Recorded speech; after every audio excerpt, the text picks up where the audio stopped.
Estamos todos ao vivo conectados. e a cores. Bom, gente, vou dar início. Bom dia a todos. É com grande satisfação que eu abro esse webinar de oportunidades tributárias da Abrapsa. Eu sou o Manuel, sou presidente da associação, e aqui eu estou honrado em receber a presença do Alessandro e do Sérgio da IRCO, são os nossos ilustríssimos associados, principalmente da doutora Elide, da doutora Fabiana, da Maris de Oliveira e Siqueira Campos Advogados. Agradeço aqui a presença de todos que vão participar conosco desse webinar e quero desejar um grande webinar a todos e deixo à vontade agora a palavra com a Alessandra para dar continuidade nos nossos trabalhos. Muito obrigado, gente. Bom dia, bom webinar a todos. Muito bem. Muito obrigado, Manuel. Bom, bem-vindos, Elide, Fabiana, Sérgio. Então, iniciamos aí esse webinar na verdade, é o primeiro webinar do ano, né, em parceria aí com a Abrapsa e o pessoal do Maris, enfim. Então, um assunto aí que sempre chama muito a atenção, né, num ambiente tributário e de tanta complexidade como o nosso, o brasileiro, né. Nós temos aqui os nossos três convidados, tanto Elide, Fabiana quanto Sérgio, são bacharéis em Direito, né? Eu sou bacharel em Contabilidade, porém com foco no escritório na liderança de assuntos de imposto de renda e contribuição social. Então, apesar de ser um contador nato, esse assunto de tributação realmente é um assunto muito interessante para a gente, e principalmente quando falando com advogados, tributaristas, que além da matéria tributária, também conhecem muito a parte contábil, de norma, e ajudam sempre muito nas discussões, né? Esse webinar a gente já estava postergando um pouquinho, e felizmente agora chegou a hora exata dele, e nós chegamos exatamente, Elide, ontem nós completamos 100 dias do novo governo, e a gente queria entender, assim, dentro desse tema, né, não só oportunidades tributárias, obviamente, mas como você faz esse resumo, esse balanço, né, desses 100 dias aí de governo.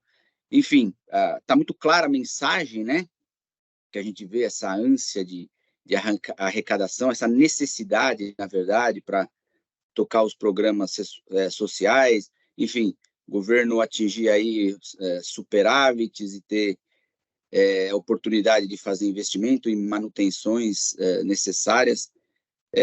Gostaria de ouvir um pouquinho, né? Agradecer mais uma vez aí obviamente, a sua participação com a gente, e ouvir um pouquinho de vocês qual que é esse resumo, esse balanço desses 100 primeiros dias. Alessandro, muito bom dia a todos os presentes aqui, agradecendo na pessoa do senhor Manuel Vale aqui o convite. Eu vou chamá-lo de Manuel, já disse aqui que nós somos, Fabiana e eu, somos absolutamente desvinculadas de qualquer titulação, doutora, deixando isso para lá. Então, Manuel, na sua pessoa, muito obrigada, mas eu quero fazer uma especial referência ao Eduardo Luque, que foi meu sócio na Price, que é meu parceiro de mais de 30 anos em muitas empreitadas. Então, essa é mais uma e que a gente espera que a gente tenha sucesso. Então, obrigada aqui pela oportunidade. Eu falo em meu nome, da Fabiana, e ela depois se expresse da forma que achar mais conveniente. Então, respondendo a sua primeira pergunta, ou colocando o seu primeiro assunto, né? O momento dos 100 dias é só uma marca no tempo, não significa coisa alguma, né? Porque ele é só uma contagem, todo mundo quer mostrar serviço nos 100 dias. O que a gente observa, e é esse o comentário importante que eu acho que vale. O primeiro passo é observar que esse governo chegou desconstruindo muitas coisas que o outro havia feito. Algumas no apagar das luzes, como foi o caso, por exemplo, da tributação das receitas financeiras pelo IOF, que havia caído, né, pelo PIS/COFINS, que havia caído no governo anterior, e imediatamente eles resgatam e restauram a tributação. Depois eles entram também, e independentemente, o Supremo ainda dá uma decisão, depois a gente vai comentar, que atinge todo mundo. Então, todos que tiveram decisões favoráveis acabam sendo atingidos. No segundo lugar, ele acaba também proibindo algumas tomadas de crédito, que a gente vai tentar ver. Ele tenta dar continuidade a um projeto de reforma tributária que começou no ano passado, que é uma desconstrução de um modelo de tributação da pessoa jurídica que está consolidado há mais de 30 anos, que não conseguiu prosperar nos últimos 2 anos no Congresso Nacional. E continua essa discussão porque ele precisa ter o equilíbrio fiscal, ele precisa atender às necessidades de caixa também. E tem uma outra coisa que é importante, e só alerto aqui para os senhores, é a facilidade com que o nosso Congresso manipula a Constituição. Não só o Congresso, a gente vai falar de um outro poder, depois até vou chamar a Fabiana aqui na sequência para que ela faça os comentários interessantes sobre isso. Veja, os poderes, eles acabam usando a Constituição ao seu, como bem entendem. Se os senhores lembrarem, algum tempo atrás houve uma mudança na metodologia de aprovação das medidas provisórias, já estão tentando fazer outra mudança. Então, essas mudanças ao sabor dos interesses políticos, começa agora pelo Senado, antes começava pela Câmara. Então, vamos fazer uma mista ou não vamos fazer. Isto é um alerta. Por que que nós temos que imaginar que pode o nosso cenário, de repente, mudar? Isso por parte, a gente vê, do Legislativo e do próprio Executivo, que tem interesses nessas mudanças no modelo. Então, fazendo um resumo, e o Judiciário tem, até vou pedir para a Fabiana fazer um breve comentário, que depois acho que vai aparecer o tema de novo, sobre também como o Judiciário muda as suas posições. Então, acho que só de introdução, acho que o momento é complicado, nós não sabemos que reforma tributária nós vamos ter, os estados arrecadam o tributo mais importante do país, que é o ICMS, e todo mundo quer pôr a mão no ICMS. Então, ainda não achamos uma solução razoável para compor esses interesses. Então, não sabemos nem que reforma nós vamos fazer, mas é muito importante que as entidades defendam seus interesses. E mais importante ainda, por que nós estamos aqui conversando? É descobrir que oportunidades nós temos nesse cenário que eu diria mais ou menos caótico. Você acha assim, Fabiana, em relação ao Poder Judiciário, por exemplo? Bom dia a todos. Muito obrigada pela oportunidade de estar aqui com todos vocês nessa manhã. Obrigada, Alessandro, obrigada, Sérgio, e obrigada, Manuel, também. Elide, vou falar um pouquinho do Judiciário, mas antes, me permita falar sobre os 100 dias do ponto de vista do Executivo. O que nós vimos nesses 100 dias foi uma movimentação muito grande em matéria tributária, né? Eu acho que no governo Bolsonaro, nos 4 anos, não vimos uma movimentação tão relevante, eu diria. Claro que houve, sim, mudanças nos 4 anos, mas não num curto período de tempo como nesses 100 dias. Acho que janeiro foi um período de várias mudanças tributárias, né? Tanto criação de novos programas de transação para regularização de dívida, que foi uma marca dos sucessivos governos PT, que antigamente eram editados programas de parcelamento e hoje em dia esses programas foram substituídos por essas transações, e assim que o novo governo iniciou, foi criada uma nova transação, depois nós podemos detalhar um pouco mais dela adiante. Foi criado um outro programa de regularização, a gente pode chamar de uma extensão da denúncia espontânea, que é aqueles contribuintes que já estão em procedimento de fiscalização e que não estariam sujeitos à denúncia espontânea, portanto, foi permitido que eles regularizem suas dívidas sem multa, mesmo estando sob procedimento de fiscalização. Então, além do programa de transação, mais um estímulo à regularização, mais um estímulo para se fazer caixa de forma fácil, né? Que é essa marca característica do governo do PT. Então, sucessivos programas de regularização, e o governo começou com esses programas de regularização. Então,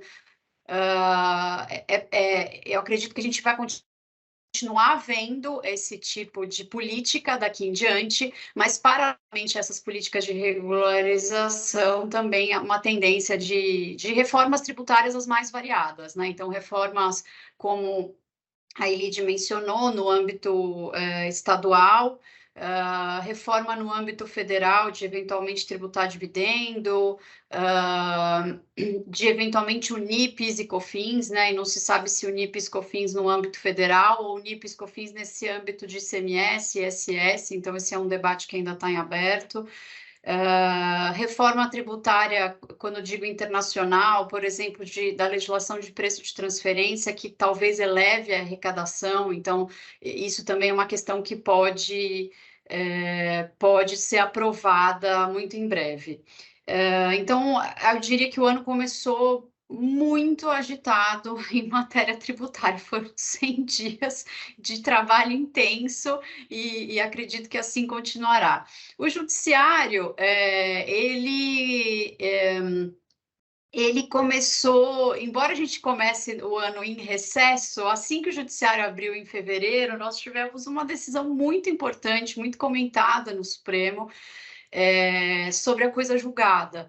Né? É um tema que causou muito alvoroço pela novidade, né? Coisa julgada é algo que sempre existiu, então todos nós, quando ouvimos falar numa ação judicial, a ação judicial transita em julgado, ela é definitiva, o que é definitivo não pode ser desconstituído, pelo menos essa é a regra, né?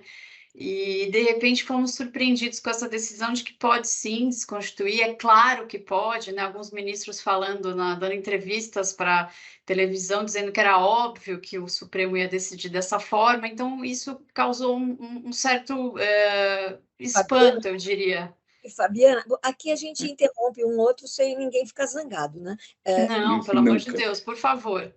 Veja, ainda o que chama a atenção, eu estava num evento que se discutia a coisa julgada, o que mais chamou a atenção foi o ministro dizer: quem apostou, apostou mal, e quem não provisionou, errou. Que são duas coisas interessantes. Não tem aposta nenhuma. Quem tinha decisão, tinha decisão. E quem tinha decisão não tinha que provisionar. Aqui tem muitos contadores presentes. Então, é um comentário que piora a situação, na minha visão. Esse assunto é um assunto realmente que, às vezes, para quem ouve falar, né, e não realmente não estuda um pouco mais a fundo, né, quais são as recentes medidas, né, de fato cria, né, aquela questão que sempre se fala no Brasil da insegurança jurídica, né, mas acho que é importante, assim, a gente até já iniciando a dinâmica aqui do nosso webinar, discutir essa questão um pouco também, né, porque é mais ou menos, e aí vocês podem, obviamente, explicar melhor, você tem uma decisão em que ela é soberana, só que futuramente ela pode ser revertida, só que ela tem uma espécie aí de uma modulação. Acho que essa é a ideia com relação à questão da coisa julgada, né?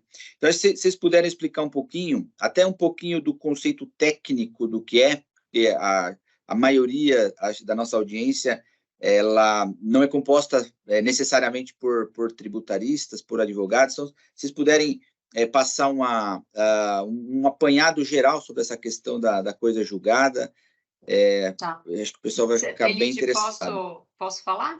Fabiana, Aí você complementa a minha fala? Vai em frente, se eu precisar falar alguma coisa que eu não posso ficar calada, eu falo. Vamos lá. Interrompe a gente aí a qualquer momento, tá? É como a Elide falou, é um bate-papo. Por favor, nos interrompam, fiquem à vontade. Bom, a coisa julgada, eu costumo dizer, quando eu trato desse assunto, para quem é advogado, né, quando a gente senta no banco da faculdade, no primeiro ano da faculdade, o que a gente aprende? Uma das primeiras coisas, a coisa julgada, né? O que é a coisa julgada? Eu ingresso com uma ação no Poder Judiciário e eu tenho uma decisão definitiva, eu percorro todo o percurso de recursos e essa decisão se torna definitiva reconhecendo um direito em meu favor. Então, quando essa decisão é definitiva, há o que nós chamamos de coisa julgada. Quando a gente senta no banco da faculdade no primeiro ano, o que a gente aprende é que a coisa julgada ela não pode ser tocada, ela é para sempre intocável, definitiva, né? exceto se no prazo de 2 anos a outra parte ingressar com uma ação rescisória. Mas não tendo essa ação rescisória, ou essa ação rescisória sendo julgada improcedente, essa decisão é definitiva, sobre ela há coisa julgada, e eu não posso afetar isso nem por outras circunstâncias, salvo se, por exemplo, eu obtive uma decisão dizendo que aquele tributo não é devido, mas aquele tributo, ele era objeto de uma determinada lei que foi revogada e foi substituído por uma outra lei totalmente diferente, com características novas. Aí mudou o fato, mudou a legislação. Então, a minha coisa julgada deixou de existir. Mas não sendo esse o caso, a coisa julgada é definitiva.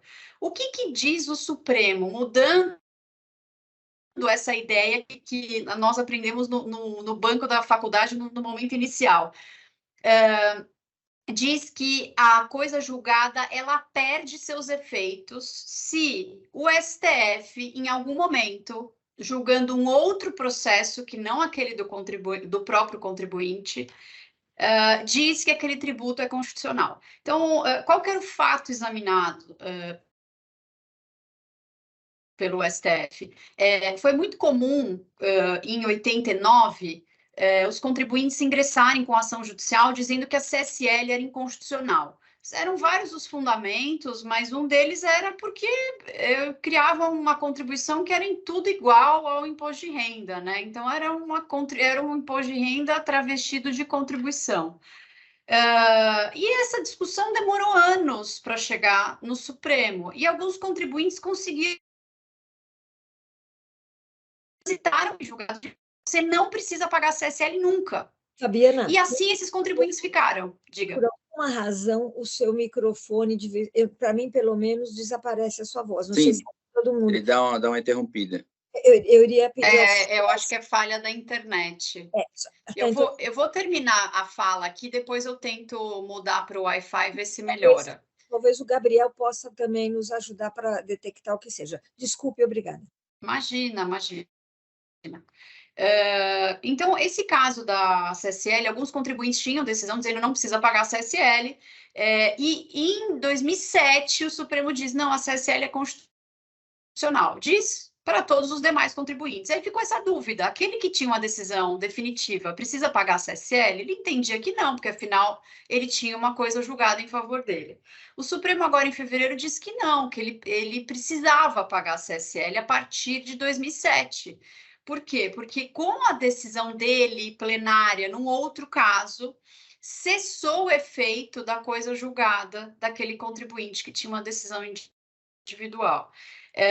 E isso vale só para a CSL? Não, vale para todo e qualquer tributo numa situação semelhante. Então, se ele tivesse conseguido uma decisão que, por exemplo, legitimasse ele a deduzir a CSL da base do imposto de renda, que foi um tema já julgado também pelo Supremo, cessou a eficácia da coisa julgada dele. Ele precisa daquela decisão plenária do STF em diante passar a pagar, mesmo que ele tenha uma decisão favorável. Vai valer pro passado? Como regra, não. É da decisão do STF proferida pelo órgão plenário, ou seja, por uma composição de todos os ministros, vai ser dali em diante. Esse como regra que preocupa um pouquinho, né, Fabiana? Ou não?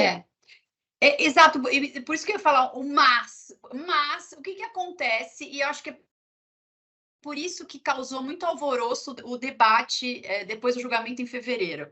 Alguns contribuintes foram autuados, então eu vou dar o exemplo aqui da CSL e vou falar de um caso que é público, porque foi divulgado um fato relevante, que é do Grupo Pão de Açúcar. O Grupo Pão de Açúcar, ele foi favorecido no passado com uma decisão dizendo que ele não precisava pagar CSL, então ele nunca pagou CSL. Só que a partir de determinado momento, o Pão de Açúcar começou a ser autuado. Ele era autuado todo ano para recolher a CSL, porque o fisco entendia que aquela coisa julgada não valia mais. Então, o Pão de Açúcar tem um passivo relativo à CSL, que, na verdade, ele não acho que ele não contabilizava, até por isso que foi a divulgação do fato relevante, porque os advogados qualificavam a chance de sucesso daquele caso como provável. Então, eles não registravam aquilo como um passivo. E aí eles passaram a ter que divulgar em função dessa decisão do Supremo, que legitimou cobranças já feitas. Daí o mas, daí o como regra, porque a decisão como regra não tem efeito para o passado, salvo se o contribuinte tiver sido autuado, tá? Mas isso sempre observando um marco. Qual que é o marco? A decisão plenária do Supremo que decide que o tributo é constitucional. Então, daquela data em diante, o contribuinte pode ser cobrado. E se ele já tem autos de infração desse período ou execuções fiscais desse período, essas cobranças são legítimas na visão do Supremo. Então, o que isso significou para algumas empresas como o Grupo Pão de Açúcar? Débitos elevados exigíveis.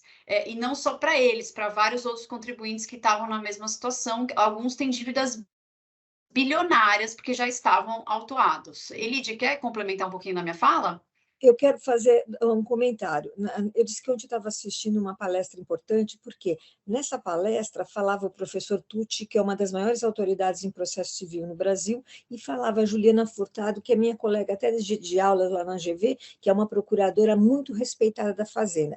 E o professor Tucci afirmava categoricamente que não poderia, a gente não tem a tradição, é a primeira vez que se discute isso, a tradição brasileira é o respeito à coisa julgada e, portanto, caberia modulação no entender dele também, né? Mas que isso aqui só deveria ser aplicado daqui para frente, não devem nem ser provisionados nem pensados em débitos do passado. Essa é a posição dele muito clara, né? Dele, do Fernando Facuri, que é outro professor da faculdade. Mas essa procuradora, isso é o interessante, a Juliana, ela disse que não se julgou, não se tratou de coisa julgada, que essa decisão diz respeito a precedentes. Só para dizer para os senhores, o Brasil vem caminhando para uma mudança em adotar um sistema que existe em alguns países anglo-saxônicos, que é dos precedentes. Então, o direito se forma a partir da repetência, da repetitividade de precedentes nos tribunais. Então, uma lei, até antes de ser aplicada muitas vezes, ela é objeto de julgamento num tribunal para que se forme um precedente para a gente saber como vai aplicar a lei. Então, ela disse que isto foi mais um passo na formulação dos precedentes. Sinceramente, eu acho que a tese dela é uma tese... Ela falou, não, veja, todos já estão pagando, todo mundo aceitou. Isso são fatos, mas eu acho que do ponto de vista do nosso direito tradicional, ainda com raízes germano-romanas, né? Eu acho que, de verdade, eu fico com o professor Tucci, mas é a gente ficar atento para eventuais situações. Por exemplo, prestadores de serviço que têm teses de ISS que foram já abonadas pelo STF, o STF está caminhando para mudar o conceito de serviço totalmente. O serviço antigamente era obrigação de fazer, e aqui a gente tem prestadores de serviço, né? Eu faço, então tenho aí uma incidência de um ISS e tal. Hoje em dia ele diz que serviço é um conceito amplo. Por exemplo, atuar na área financeira, financiando, é um serviço financeiro, e a gente não consegue saber por que um empréstimo é um serviço. Mas é bom nós ficarmos atentos também a essa história dos precedentes. Acho que isso daí era o que a gente teria, né, mais assim, relevante. A impressão, doutora Elide, é que essas medidas elas estão indo contra o desejo do governo, que é diminuir litígios e aumentar a arrecadação. Porque uma vez que traz mais insegurança jurídica, o efeito é inverso, né? Ferindo princípios constitucionais e tributários, parece que o efeito está sendo inverso, né? Está trazendo mais litígios, mais discussões e mais insegurança, né? Sérgio, concordo integralmente com você. Até acho que o nome, depois a gente vai falar do tal do programa lá do litígio zero, ele é equivocado. O litígio já está criado, né? Eles estão apresentando medidas para liquidar o litígio, né? Para terminar o litígio. Na verdade, as medidas têm que ser anteriores. A gente tem que ter um conceito de uma lei bem escrita, a gente tem que ter um conceito de soluções de consulta, que não sejam essas que demoram anos, mas de um fisco proativo para ajudar o contribuinte para que ele não entre em erros, não incorra em erros, como acontece na maior parte dos países. Então, nós temos que buscar essas alternativas. A gente vai voltar a falar desse assunto aí, com certeza. Fabiana, é isso que você entende também, que o litígio já está criado, né? Esse litígio zero é uma ficção, né? Já tem litígio, mas o Sérgio tem razão, né, nesse comentário de que o governo, além de querer arrecadar, ele quer diminuir o litígio. Talvez o programa Litígio Zero, ele já tem o litígio, mas ele quer encerrar o litígio antecipadamente. E outras medidas foram adotadas, como a mudança do valor de alçada para julgamentos pelo CARF. Então, ele limitou a subida de processo para o CARF, e ele quer concentrar o contencioso administrativo, que é volumoso, na primeira instância administrativa, que é a DRJ, Delegacia Regional, as Delegacias Regionais de Julgamento. Então, nós vemos esse movimento do governo de tentar diminuir o estoque de processos, porque o estoque de processos é muito grande. Esse é um ponto interessante. E exatamente isso, Fabiana. Entrando nesse... Né, você comentou, já até fiz algumas anotações aqui, você usou alguns termos que acho que seria legal só para o benefício aí da nossa audiência, né? Então, assim, exatamente, o que é o litígio zero, né? Esse é um programa, e assim, enfim, o que ele tem de diferente de outros programas de parcelamento, enfim, de extinção do débito tributário, né? E assim, o legal, qual que é o conceito de transação dentro desse contexto todo aí do programa? A transação ela é um pouco diferente dos programas antigos de parcelamento a que nós estávamos acostumados. Por quê? O que era o parcelamento? Era um programa geral que pegava todo contribuinte, às vezes havia uma exceção para um contribuinte do Simples Nacional, mas como regra, tirando essas exceções, todos os contribuintes que tivessem interesse poderiam aderir ao programa. E os critérios de pagamento eram objetivos. Então, por exemplo, pagamento em 10 anos com desconto de 20% sobre os juros e 50% sobre a multa. Eram critérios objetivos aplicáveis a qualquer um. Então, nós vimos durante anos seguidos sucessivos programas de parcelamento. Nos governos PT anteriores, foram vários programas de parcelamento. Havia um verdadeiro estímulo à inadimplência, porque já se sabia que em algum momento haveria a instituição de um novo programa de parcelamento, um novo refis, né? A gente costumava chamar esses programas de refis, porque houve um primeiro refis e depois os outros, foi o refis 2, refis 3, e esse nome acabou servindo para todos os programas de parcelamento. O que aconteceu na gestão Bolsonaro é que nós tivemos a edição de uma lei de transação, que foi muito relevante, é um marco, porque havia um debate se era possível ou não transacionar no Brasil, mas isso foi aceito. E a transação, o que ela quer? Ela quer diminuir litígio quando existe processo envolvido, mas pode em algumas situações não haver processo envolvido, e o objetivo da transação é regularização de débitos, principalmente para quem tem dificuldades financeiras. Então, por exemplo, as grandes empresas beneficiadas por esses programas de transação são as empresas em recuperação judicial. Tá? Não só elas, mas elas são um dos focos da transação. E o que aconteceu depois da edição dessa lei? A Procuradoria da Fazenda Nacional, ela fez um trabalho muito forte junto ao governo de não editar mais leis de parcelamento, essas leis gerais. Eles querem que agora a regularização seja individual, ou seja, cada um vai apresentar uma proposta individual para a Procuradoria, se o débito está na Procuradoria, para a Receita Federal, se o débito está na Receita Federal, apresentando a sua proposta de liquidação da dívida. Nessa proposta, o contribuinte pode falar, eu quero pagar em tantos meses, eu quero esse desconto. E aí eles vão negociar, por isso que se chama transação, porque é uma negociação. Essa é a regra da transação. Tem algumas exceções que se assemelham ao parcelamento? Tem algumas exceções. Às vezes uma transação relacionada a processo, a um tema que está em debate, já teve uma transação do ágio, por exemplo. já teve transação de participação nos lucros e resultados, e aí são transações mais específicas, com regras muito próximas aos antigos programas de parcelamento. Mas, no geral, a transação é esse acordo que olha para a capacidade de pagamento de cada entidade. Nesse contexto é que surge o tal do programa do litígio zero, que vem com o objetivo de acabar com um estoque de processo, mas com um objetivo maior de arrecadação. Claro. E vem um programa de transação, não vem um novo programa de parcelamento, como o governo PT anterior fazia. Então, o governo vem caminhando junto com a Procuradoria e da Receita e edita um programa de transação. Mas nesse programa de transação não tem muita margem para negociação. Embora a regulamentação diga que tem uma negociação, fala que vai ser considerada a capacidade de pagamento, o que eles fizeram, diferentemente do que estava acontecendo antes? Dentro do sistema da Receita Federal, já se apontou qual que é a capacidade de pagamento de cada contribuinte. Então, o sistema sozinho criou qual que é o desconto que cada contribuinte tem, tá? Você pode questionar essa capacidade de pagamento? Pode.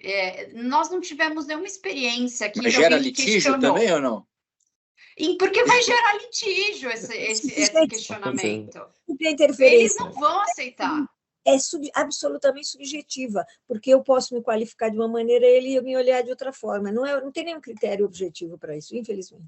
Eu acredito que esse foi um dos motivos até da baixa adesão, né? Porque, inclusive, o prazo foi prorrogado para maio, né? Eu acho que a adesão aparentemente foi muito baixa, porque na teoria os programas até que são bons, né? Pode usar prejuízo fiscal, precatórios, enfim.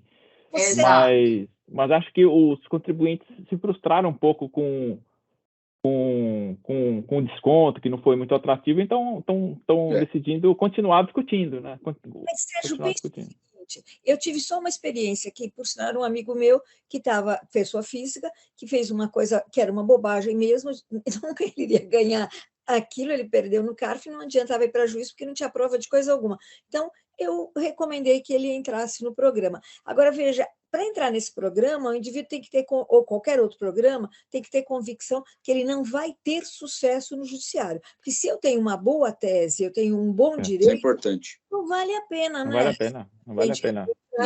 Pagar uma coisa dessas. E a transação, a Fabiana descreveu muito bem. Criou-se uma lei em 2014, 2015, acho que no governo da Dilma, nem me lembro, 13 mil alguma coisa, que dá o desenho do que é uma transação, embora ela já constasse do nosso Código Tributário desde 1967. Mas, veja, é para diminuir estoque. Quando a Fabiana falou do estoque, me ocorreu, eu tenho um grande amigo que é juiz, que é o Paulo Conrado, é juiz federal. Um dia eu falei para ele, Paulo, quantos processos você estima que tenha na sua vara? Ele, aqui em São Paulo, a gente tem, sei lá, 30 varas, Fabiana, federais, eu não sei, mas por aí. Aí ele falou assim, eu tenho um estoque de 10 mil processos. Eu falei, Paulo, o ano tem 365 dias, 10 anos são 3.650. Se você for ver, você não vai viver, espero que viva muito, mas o cidadão, quando já está perto de uns 70 anos, o estoque vai passar para o seguinte, a população aumenta, os pleitos aumentam. Agora, quem vai dar conta de um estoque de 10 mil processos numa vara? É um negócio absurdo, né? O contencioso, o tamanho que ele tem no Brasil. Ele já representa mais de 70% do PIB. A verdade é essa, o contencioso tributário, né? Então, é uma coisa importante. São duas coisas relevantes para falar, até em termos de balanço, porque aqui a gente está com pessoas que conhecem contabilidade. É o que isso representa no balanço da União, do PIB, é mais de 70% do PIB, e no balanço de cada entidade, se vocês forem eu estou falando só do que está em jornal, né? O que é publicado, o que a gente vai atrás de publicação. Se vocês forem ver do patrimônio líquido das entidades, a disputa sobre tributos, seja tributo corrente, seja tributo diferido, seja contingências, né? O registro dos tributos, porque o que está em disputa é o específico. A gente tem 75% ou mais do patrimônio líquido de uma entidade alocado a pagar o tributo corrente, o tributo preocupado com o tributo que está sendo questionado, preocupado com o diferido que ele vai ter que pagar no ano seguinte. Então, vocês vejam que se a entidade falir, a maior parte do patrimônio... É muito isso, hein? Mas tem entidades que chegam até mais de 90%. Então, é muito interessante a gente fazer um cálculo, né, quando você olha um balanço de uma entidade, o que os tributos, né, no conjunto, estaduais, federais, municipais, não importa, o que eles representam em relação ao patrimônio líquido, né, Fabiana, porque você vê o comprometimento da entidade. Eu quero fazer só um comentário, já passo de novo a palavra para a Fabiana, para quem tiver que passar. Eu queria dizer para os senhores que a gente tem hoje uma proposta do senador Rodrigo Pacheco, que é muito importante. Quando a Fabiana disse que a transação ficou muito discutida, a transação tributária no Brasil, é porque se entendia que o crédito tributário é inegociável. Eu não posso negociar com ele porque eu tenho obrigação de arrecadar, então não era suscetível de negociação, de uma maneira simples. Mas tem uma proposta, depois eu até mando, eu esqueci aqui de anotar o número, mas depois mando para vocês. Mas é fácil de achar aí na internet, do senador Rodrigo Pacheco, que é uma proposta de arbitragem. A arbitragem é um modelo que está implementado na lei, no direito privado, então, quando duas entidades, né, ou duas pessoas, não pode ser física, seja jurídica, duas partes têm uma disputa, tem que ser patrimonial, o negócio tem que envolver dinheiro, você pode ir a um centro de arbitragem, um comitê, que hoje em dia a gente tem, por exemplo, eu fui vice-presidente da Câmara de Comércio Brasil-Canadá por anos, e a gente tem lá um centro de arbitragem que é o maior do país, mas tem da FGV, tem de todo mundo, enfim. Mas quando você tem essa disputa, você vai num centro desses, e aí aquilo é objeto de arbitragem. São especialistas que são nomeados para julgar e decidir. E no Brasil, hoje, a lei de arbitragem, o que for decidido na arbitragem não pode ir para o tribunal, não se recorre, aquilo é definitivo, só se tiver fraude. Se tiver fraude é uma coisa diferente. Então, o projeto do senador, vale a pena todo mundo dar uma investigada e até a gente encampar, né, a trabalhar na campanha para que ele seja aprovado. Esse projeto prevê a arbitragem tributária. A única coisa diferente da privada é que a gente não pode, qualquer projeto, ele vai dizer qual é a lista que ele admite que seja levado para a lei. Mas já resolve grande parte do problema. Isso é interessante. A minha experiência prática, particularmente, Lidi, ela tem mais a ver com Receita Federal, tá? E a gente sempre, assim, em algumas disputas, a gente sempre percebeu ali, por exemplo, a questão do CARF, né, dos julgamentos, assim, bem, via de regra, bem técnicos, né? Então, assim, acho que, de certa forma, eu não sei se é impressão, mas, assim, a Receita Federal, a gente vê, realmente, quando você fala de algo aí, de um projeto de litígio zero, que o objetivo é, né, você regularizar quaisquer disputa, enfim, e na essência não criar nenhum tipo de disputa, você vê questões com a Receita Federal que ela, assim, há um julgamento muito técnico mesmo. Nas outras áreas, na experiência de vocês, né, o fisco federal, municipal, estadual, vocês veem com esse mesmo preparo da Receita Federal?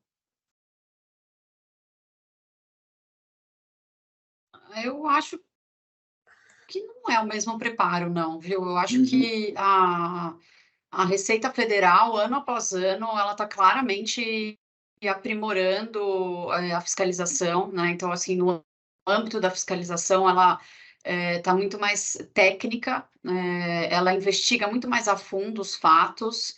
Então, se nós comparamos autuações de 15, 20 anos atrás, autuações de planejamento tributário, com as autuações atuais, por exemplo, planejamentos envolvendo entidades no exterior, antigamente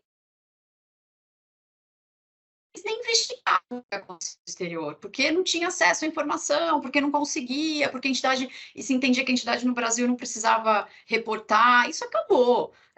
Hoje em dia eles investigam tudo, eles vão a fundo, eles conseguem ir atrás, seja intimando a pessoa aqui no Brasil, seja intimando terceiros, às vezes fora do Brasil. Então, o controle é muito mais rigoroso, além de que há muito mais troca de informação, né, do que existia antigamente, inclusive essas trocas internacionais.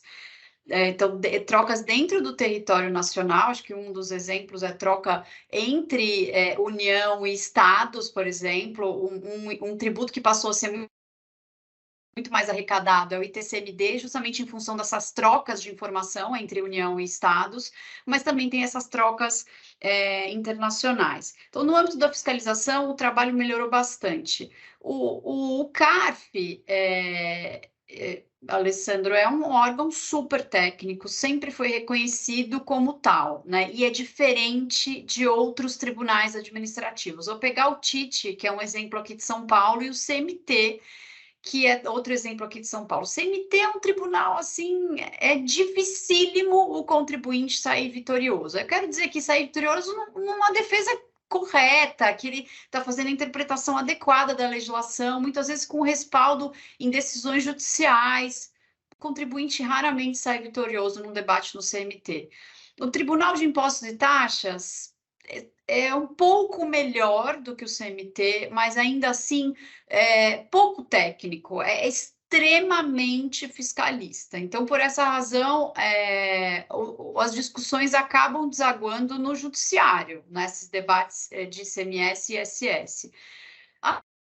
Os debates no âmbito federal, quando não envolvem grandes teses tributárias, quando envolvem uma análise bem específica do caso concreto, o contribuinte tem uma probabilidade razoável de sair vitorioso no CARF.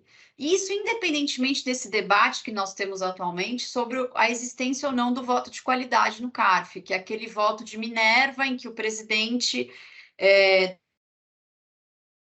a turma, que é sempre um representante do fisco, volta 2 vezes, né? Mesmo na presença desse critério de julgamento, os contribuintes muitas vezes saíam vitoriosos nessas disputas no CARF, envolvendo essas questões mais técnicas, envolvendo questões contábeis, análise detalhista de documento. Isso tudo é feito no CARF, não é feito no judiciário, por exemplo. Raramente é feito no judiciário. Então, o CARF é um órgão técnico e é um órgão que eu não vou dizer assim que ele é totalmente imparcial, porque ele é paritário, né? Metade é do contribuinte, representante do contribuinte, metade é representante da Fazenda Nacional, mas eu diria que ele é minimamente imparcial. O que isso significa dizer? Que há representantes do fisco que se sentem confortáveis de decidir conforme a sua convicção. E isso acaba, na prática, significando que eles podem sim votar a favor do contribuinte e muitas vezes votam o que acaba levando a um resultado final favorável. Por isso que é bom a gente ter um órgão como o CARF e é bom a gente defender a existência do CARF, porque recentemente o CARF tem sido muito atacado, né? Não sei se todos viram, mas circularam até vídeos do WhatsApp, questionando a idoneidade do tribunal, a isenção do tribunal, dizendo que ele tem que ser extinto, e ele não tem que ser extinto. Ele é uma referência no Brasil desses julgamentos administrativos com qualidade. É uma forma até de não abarrotar o judiciário, né? Com coisas que não há necessidade de judicializar. Eu queria só fazer 2 comentários. Primeiro, eu queria fazer só um comentário breve dos estaduais e municipais, e depois lembrar para o Alessandro que a gente não falou das oportunidades. Sim, isso. O que eu queria dizer é que a gente só tem a luz, nós estamos aqui em São Paulo, do CARF, a Fabiana falou, ela está sempre lá no CARF, então ela conhece profundamente. Do Estado de São Paulo, a gente conhece o Estado de São Paulo e o município de São Paulo. O município de São Paulo é exatamente o que a Fabiana disse. Para mim, ele é um avalizador dos autos. E quando chega na instância final, é o prefeito. Então, ou seja, a gente acaba não tendo nada. Agora, o Tite, que teria oportunidade de julgar fatos, porque o ICMS é um tributo que se debruça sobre fatos, né? Ele também é muito parcial. Agora, saindo de São Paulo, eu tenho tido umas experiências, não quero nem citar os estados, mas os caras sequer são organizados da forma mais adequada. Os autos de infração são ruins, e quando você vai lá no tribunal, é uma confusão, eles não entendem nada. Então, deságua no judiciário, como disse a Fabiana. Então, é que a gente tem a luz de São Paulo, mas saindo de São Paulo, mais complicado. É outro mundo. É outro mundo. Você quer fazer algum comentário, Serginho? Não, só queria confirmar com a doutora Fabiana. Então, você entende que essa retomada do voto de qualidade, ela acabou sendo favorável aos contribuintes também, porque ele havia sido extinto, né, em 2020, e agora foi retomada aí através da MP no início do ano, 1160. Sérgio, não sei se é favorável, né? Se a gente olha assim estatisticamente, no tempo em que valeu essa regra no empate o contribuinte ganha, as grandes teses tributárias elas foram julgadas em favor dos contribuintes. E agora que o voto de qualidade voltou, a gente já viu algumas decisões desfavoráveis aos contribuintes, tá?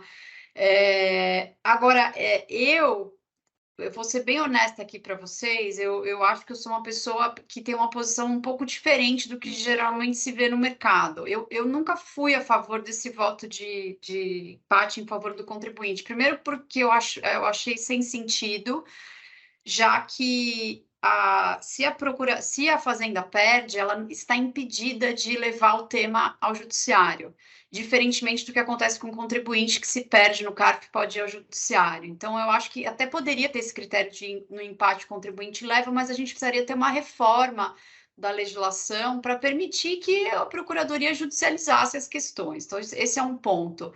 O segundo ponto é que como eu vivo o órgão há alguns anos, eu vi um movimento muito ruim lá dentro. O que eu vi acontecer?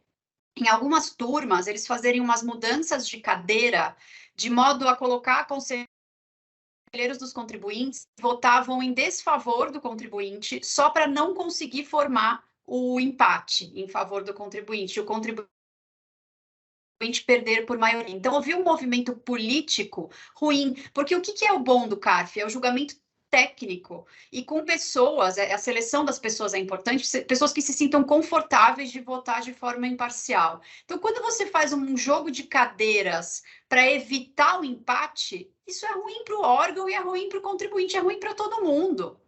Então, eu não achei bom o efeito. É claro, muitas teses foram julgadas em favor dos contribuintes, mas eu achei que o efeito, no geral, não foi o desejado. Então, o que eu acho que seria o ideal? Uma mudança total da legislação processual seria o ideal, poderia até manter essa regra do empate contribuinte ganha, mas se não tiver essa mudança total, acho que tudo bem voltar ao voto de qualidade, desde que haja uma mudança da composição do tribunal e que o presidente do tribunal dê autonomia para os conselheiros do fisco para votarem de forma imparcial. Eu acho que é isso que o órgão precisa.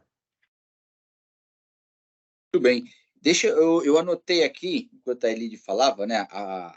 Acho que a afirmação é mais ou menos assim, né? E ela comentou que está divulgada, né? O tamanho do passivo tributário das empresas às vezes chega a ser do tamanho, ou 0,75 do patrimônio líquido, que é né, olhando para a estrutura de capitais de um balanço, é um negócio muito preocupante. Então, isso significa o quê, na verdade, então, Elide?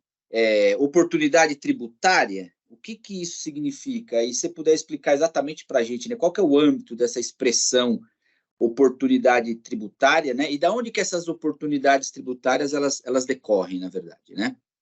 O exemplo que eu dei, não é um exemplo, né? A constatação que eu já venho fazendo há alguns anos é de que cada vez mais as questões tributárias, né? As contingências, os débitos, vamos chamar de débitos em geral, o tributo ocupa grande parte do patrimônio, ele só vem crescendo. E por que isso? Primeiro porque o brasileiro acaba tendo uma legislação que sai com muitas dúvidas, muitas das coisas da lei não estão na lei, mas acabam sendo reguladas por medidas que são infralegais, o que é absolutamente em desconformidade com a Constituição. Então, abre-se oportunidade de discussão já na feitura da lei. A segunda coisa que é importante, quando você é fiscalizado, você tem pessoas, como a Fabiana disse, falar de imposto sobre a renda, que, embora eu também atue um pouco com ICMS e ISS, mas você tem, por exemplo, no nível federal, os auditores são bem preparados, eles são bem treinados, eles são pessoas que têm qualificação, mas muitas vezes existem autos de infração que são verdadeiros romances, né? Criação. Não, o contribuinte, a gente que trabalha muito com planejamento tributário, não, o contribuinte fez isso com aquela intenção. Ele está lendo a intenção que você nem manifestou, mas ele está lendo por trás. Então, essas desconsiderações do que o contribuinte fez, né? Isto é uma coisa muito importante. Por muito tempo, a gente teve uma discussão do parágrafo único do artigo 116 do CTN, que pretendia que o fiscal pudesse desconsiderar os atos que fossem feitos em desconformidade com a lei, simulando ou dissimulando a prática de um ato ilícito. Agora acabou sendo decidida no STF, depois peço até para a Fabiana também comentar, acabou decidida, e o que eles disseram que isso aqui não é uma norma antielisiva, é uma norma antievasiva, ou seja, para impedir o crime, né, de alguma maneira, porque a evasão é a economia ilícita, né, o crime, ou ilícito, pelo menos, né, então a gente tem agora alguns outros parâmetros, mas de qualquer maneira, eu acho que isso responde porque o contribuinte brasileiro ele vai todo dia discutir todos os temas. Não sai nada que a gente não vai discutir. Vocês podem ver que sempre tem algum defeitinho para ser discutido. Então, acho que esse daí é uma primeira questão, é uma realidade. E, então, isso é um desafio para quê? Para a gente descobrir oportunidades também junto ao judiciário, junto às leis, tal, de fazer economias tributárias. E as que nós vamos falar aqui, se os senhores nos permitem, nós vamos falar não só para os senhores propriamente, os associados, mas que talvez possam servir até de orientação junto a seus clientes, se é que os senhores fazem isso em algum momento, mas, ou pelo menos para trazer o tema e apresentar para eles. Então, a gente tem os dois focos, vale para a Abrapsa, mas pode valer também para os clientes da Abrapsa, eventualmente. Então, acho que esse é o contexto de oportunidade que é gerada pela própria legislação mal feita, pelo despreparo dos contribuintes, pela falta de oportunidade de discussão de temas, até pelo Congresso Nacional. Que barriga. E o judiciário que fica anos para decidir alguma coisa. E quando decide, eu vou dar só um exemplo para os senhores, depois eu vou passar a palavra aqui para a Fabiana, porque acho que a gente tem oportunidades na jurisprudência, oportunidades na lei e oportunidades do cenário econômico que se apresentam, né? Tem um tema muito antigo, foi na introdução do Plano Verão, em 1989 e 90, em que se fez aí, íamos consertar o país, tal, então se fez o Plano Verão. E aí os contribuintes ganharam o direito de corrigir as suas contas, né, de balanço por outros índices, não aqueles que o governo estava apontando, e o judiciário reconheceu, isso chegou até o STF.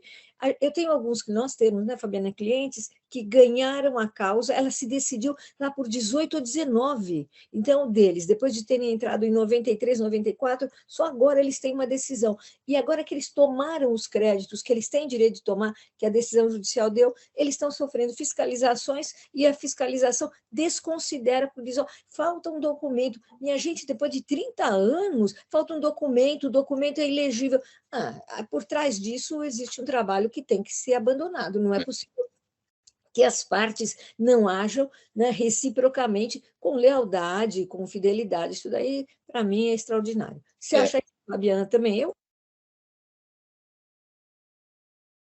Não, sem dúvida, não adianta ganhar e depois não levar, né? Mas eu acho que o judiciário de 20 anos atrás era um judiciário muito moroso. O judiciário, hoje em dia, para as teses tributárias, ele está um pouco mais ágil. Até por esse sistema de precedente, em que a decisão é uma decisão só proferida no STJ ou no STF, e essa decisão acaba vinculando todos os tribunais e juízes, né, e diminuindo a quantidade de recurso. Então, os tribunais estão mais ágeis. Isso é importante para grandes teses tributárias, né, teses de impacto. Então, a gente tem... começou com uma tese muito relevante, que era a exclusão do ICMS da base do PiscoFins, né, que hoje é um tema...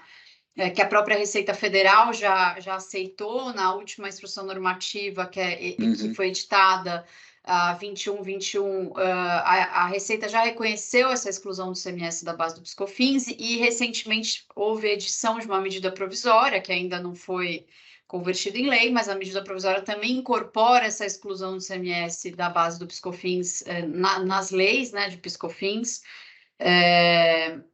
E tem várias outras teses. Acho que uma tese que vale a pena mencionar é aquela da não incidência de imposto de renda e CSL sobre a Selic incidente no indébito tributário. Então, suponhamos que o contribuinte pagou PiscoFins a mais, pede restituição, e esse valor, esse crédito, que é o indébito tributário, ele é sujeito à atualização pela Selic. Essa Selic não é sujeita à incidência do imposto de renda da CSL, segundo definiu o STF, numa decisão que tem que ser observada pelo fisco de modo obrigatório, vinculante. Eles precisam aplicar essa decisão.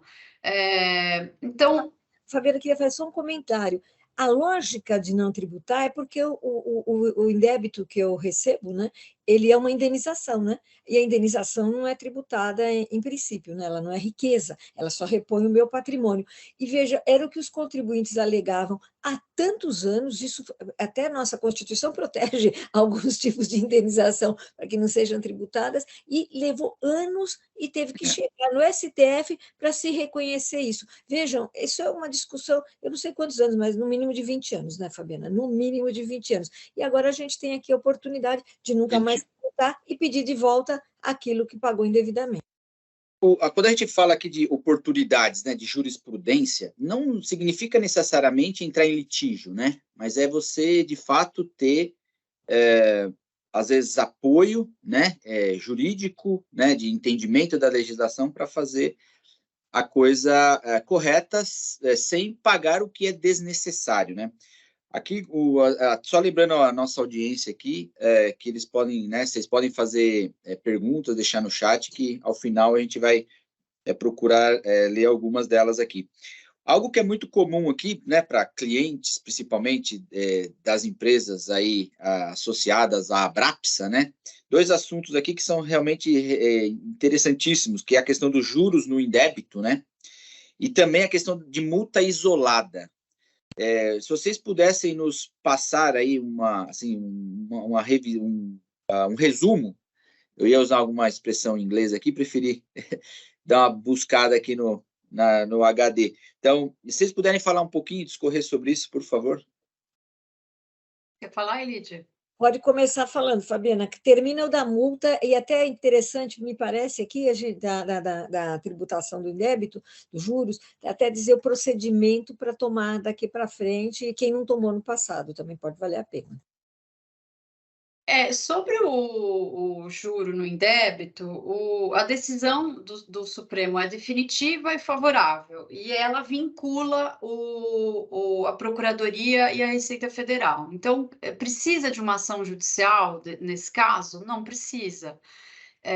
Aquele que tributou esse juro, ele pode recuperar isso administrativamente. Porém, a decisão do STF está limitada à Selic no indébito tributário. Então, não abrange outro tipo de juro que não a Selic. Isso pode ter um impacto para indébitos, por exemplo, estaduais e municipais que não sejam atualizados pela Selic. Essa decisão não abrange, por exemplo, PIS e COFINS, ou seja, a incidência de PIS e COFINS na receita financeira correspondente a esse juro. Tá? Então, o que a gente está vendo hoje? Tem um litígio no judiciário para expandir essa decisão do Supremo para outras situações que sejam equivalentes.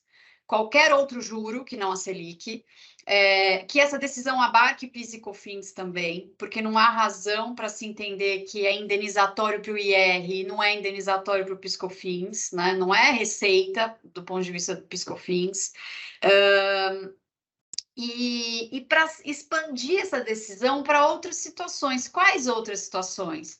Depósito judicial, então a atualização monetária do depósito judicial, seja um depósito judicial de tributo, seja qualquer depósito judicial, indenizações recebidas pela pessoa jurídica. O juro incidente sobre essa indenização é uma indenização também, então não é tributável.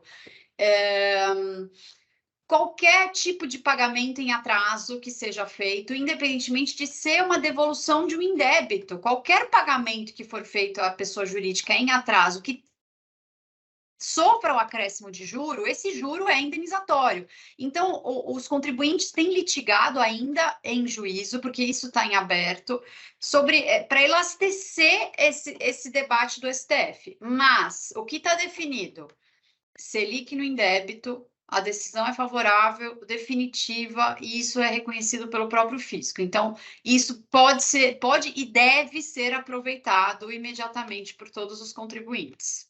Ele te quer fazer um complemento? Só fazer um comentário, independentemente da tentativa de estender isso para outras situações, né, que não é a indenização, eu lembro que a UFESP, se eu não me engano, ela segue critérios, se não iguais, muito parecidos com a Selic. Havia até uma discussão no nível estadual, né, se a Selic, se a UFESP era igual à Selic ou não. Então, nesse contexto, me parece que vale a pena brigar por isso. Os outros casos são casos que demandam, talvez, uma prova maior. Mas esses de índices muito parecidos com a Selic, eu acho que a gente tem um direito muito bom e muito claro, né? É só uma questão de índice utilizado no Estado, no município, seja onde for. Não há nenhuma razão para distinção, né? A situação é absolutamente idêntica. Em relação à multa, recentemente o Supremo proferiu uma decisão favorável aos contribuintes, né? Depois do tema da coisa julgada, o STF disse, não, agora a gente precisa acalmar o coração dos contribuintes. Então, eles julgaram inconstitucional a cobrança de uma multa isolada que acompanhava as glosas de compensação. Então, aquele contribuinte que tinha um crédito a recuperar e que compensava esse crédito no âmbito da Receita Federal com débitos da Receita Federal, ele sofria duas penalidades. A multa de mora de 20%, mais uma multa isolada de 50%. E o Supremo decidiu que a cobrança dessa multa isolada era inconstitucional, né? O contribuinte acabava sendo duplamente apenado e é como se ele estivesse nessa segunda multa, na multa de 50%, sendo apenado por exercer o direito de apresentar uma petição, apresentar o requerimento de compensação, né? Então, o Supremo decidiu que essa multa é indevida porque fere princípios constitucionais. Por hora, não houve modulação dessa decisão, e pode até mesmo ser que não haja modulação. Mas eu acho que no próprio CARF já caía isso, né? Ou não, Fabiana? Não, essa não, porque eles eram obrigados, eles são, no CARF, obrigados a aplicar a lei, né? O que caía era a multa da estimativa, mas tem um debate hoje em dia. Para multas incidentes sobre não pagamento de estimativa, tem até súmula do CARF favorável.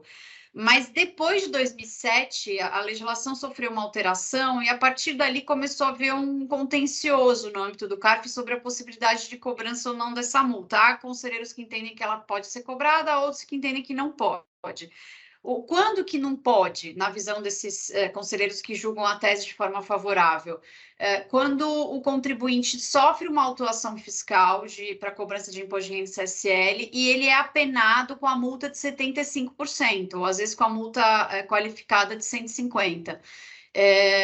E a multa sobre a estimativa, ela acaba sendo absorvida pela multa que é devida no tributo apurado no ajuste, porque a estimativa é uma antecipação, ela é provisória, né? Ela é computada depois, ao final do período,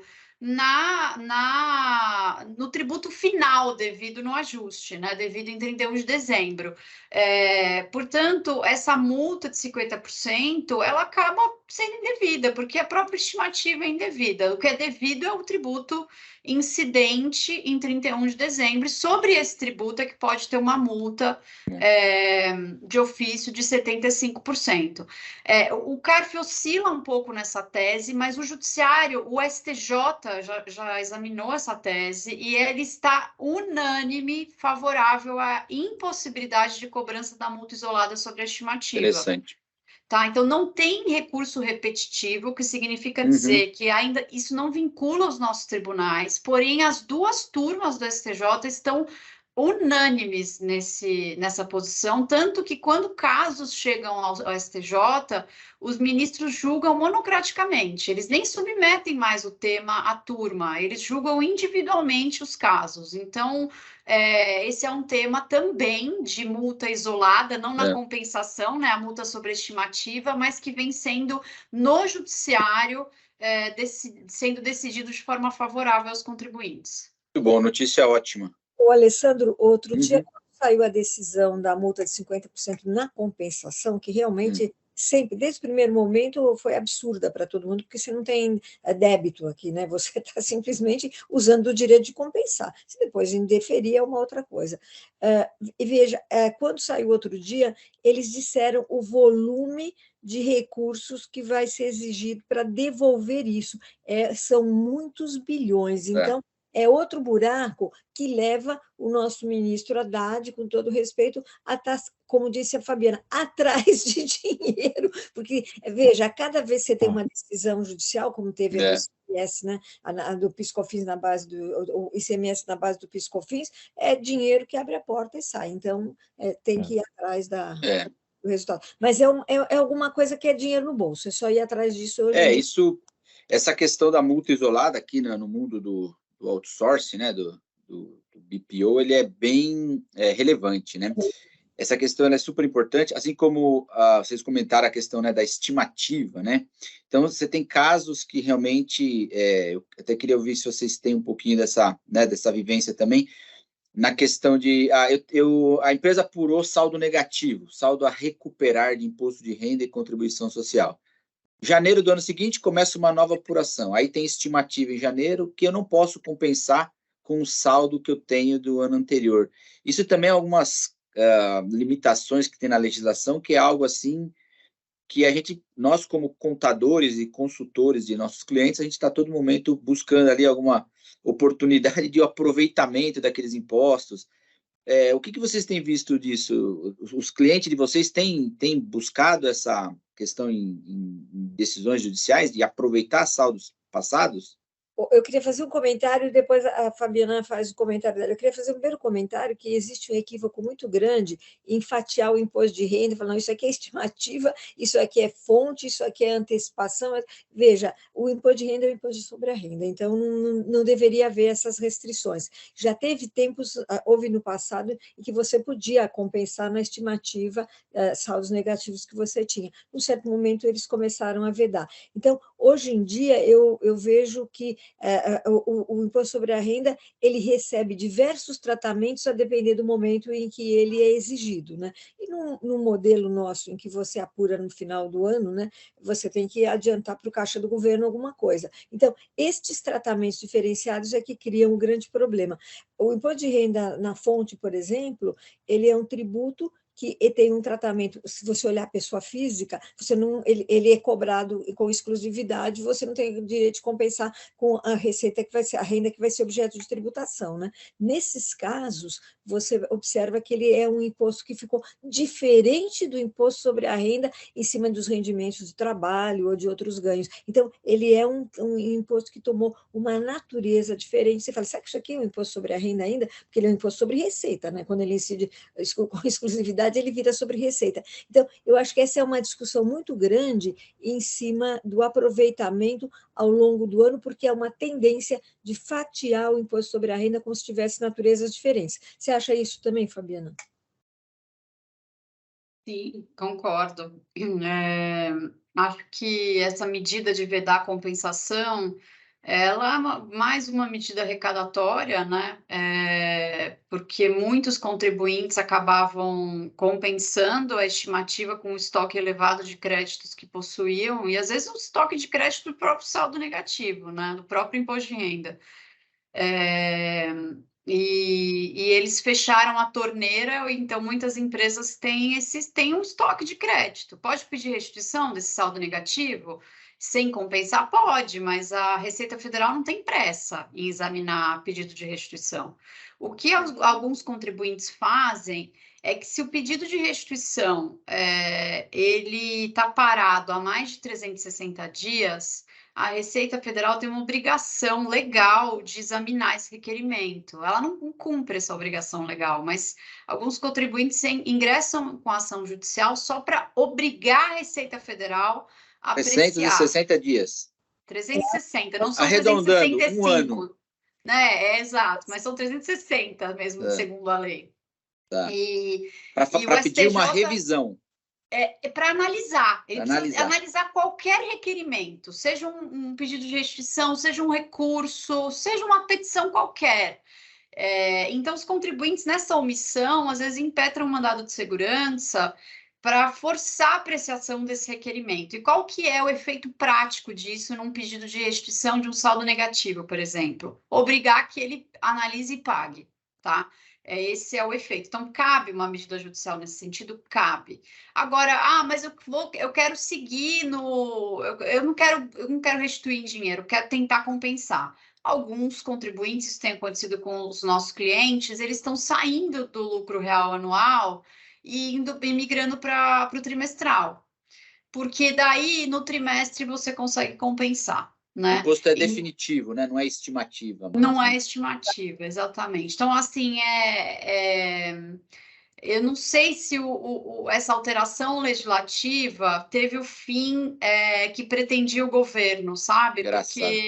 Porque daí migrou para nem todo mundo quer o trimestral, mas tem muita gente que acabou migrando para o trimestral para tudo bem, eu não compenso mais mês a mês, mas eu compenso no trimestre, isso já pelo menos tem um efeito caixa relevante, né? Eu não preciso desembolsar dinheiro para recolher tributo, eu posso usar o meu saldo de crédito. Então, é algo que tem acontecido, porque judicialmente discutir essa vedação à estimativa não cabe.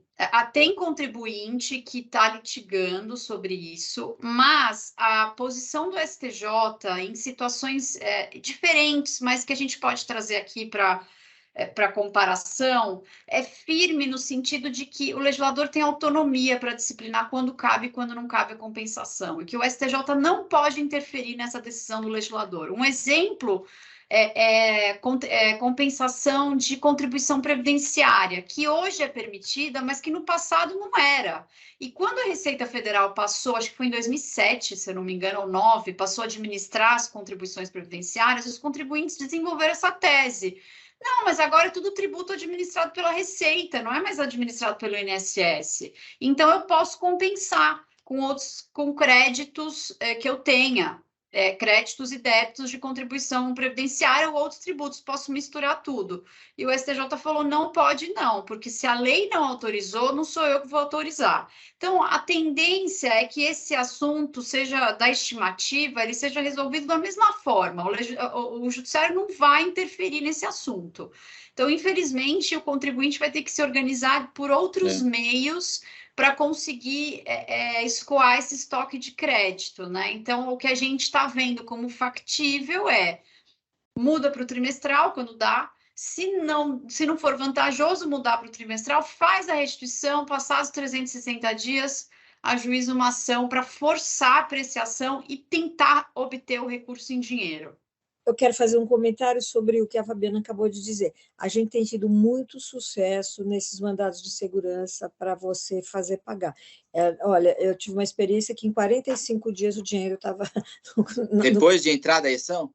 Não, veja, mandado de segurança. Eles não efetivaram lá as compensações que tinham que efetuar, a restituição, a gente impetrou o mandado de segurança, 45 dias depois estava tudo dentro do caixa da empresa. Então, isso daí é uma medida importante. Quando eles não te compensam, não te restituem, é muito importante. Isso é uma informação altamente relevante aqui para o mundo da Brapsa, para o mundo do BPO consultivo. Isso é uma informação muito importante. Nós tivemos experiências muito boas, e uma de 45 dias, porque a gente pede, o juiz manda lá, oficial, não sei, eu sei que de repente o cliente, eu estava fora do Brasil, me ligou, já entrou no caixa, 45 dias. Então, alguma coisa, levou 360 para não fazer nada, em 45 resolveu. E vem atualizado por Selic, o que é um excelente investimento aí para o contribuinte. Exatamente. Ele não restitui, porque ele tem que restituir, né? Então, sim. Não compensou, vai para restituição. Então, esse eu acho que é um dado importante de experiência que a gente tem. Muito bem. Gostaria de fazer só um outro comentário sobre uma outra tese que ganhou força depois aí da decisão do ICMS na base do PIS e da COFINS, que é a exclusão de benefícios fiscais do ICMS na base do imposto de renda, contribuição social, PIS e COFINS. Lá em 2017, a lei complementar equiparou, né, todos os benefícios à subvenção de investimento, e agora tem se discutido se outros benefícios também, como reduções de base de cálculo, isenções, enfim, alíquotas reduzidas, diferimento, também seriam enquadrados nesse mesmo conceito de subvenção para investimento. Parece que esse tema já está cadastrado na pauta, né, do STJ para o dia 26 de abril, e gostaria de trazer esse tema aqui para discussão, para ver o entendimento da doutora Elise, da doutora Fabiana, dado que o impacto seria extremamente relevante, né, nesse momento aí de sede por arrecadação. Então, eu gostaria só de trazer aqui esse tema também. A edição da Lei Complementar 160 foi mais ou menos conturbada, né?